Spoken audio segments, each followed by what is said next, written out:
മനസ്സിലായ? കല്ലറ പൊട്ടിച്ചെഴുന്നേറ്റവൻ, 3-ാം ദിവസം മരണത്തെ അതിജീവിച്ചവൻ, ഏത് നാശത്തിൽ നിന്നും നിന്നെ എഴുന്നേൽപ്പിക്കാൻ കഴിവുള്ളവനാണ്. അവൻ ജീവിക്കുന്ന ദൈവമാണ്. ജീവനോട് ഇവിടെ ഉണ്ട് എന്ന് ഞാൻ പറയുമ്പോ, അതുകൊണ്ട് അവന്റെ നാമത്തിൽ പറയുകയാണ്, നശിച്ച് കിടക്കല്ലേ, നശിച്ച് കിടക്കല്ലേ, എഴുന്നേക്കണം, രക്ഷപ്പെടണം. അതിനൊറ്റ വഴിയേ ഉള്ളൂ. അതിന് അവന്റെ നാമത്തെ ഏറ്റുപറയണം, അവനെ ആരാധിക്കണം. വേറെ ഒരു മനുഷ്യനെയും നമ്പി നിങ്ങൾ ജീവിക്കരുത്. വേറെ ആരെയും നിങ്ങൾ പ്രതീക്ഷ വെച്ച് ജീവിക്കരുത്.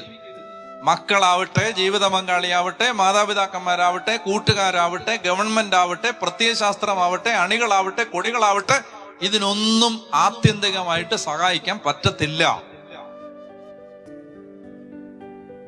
ദൈവത്തിന് മാത്രമേ സഹായിക്കാൻ പറ്റൂ.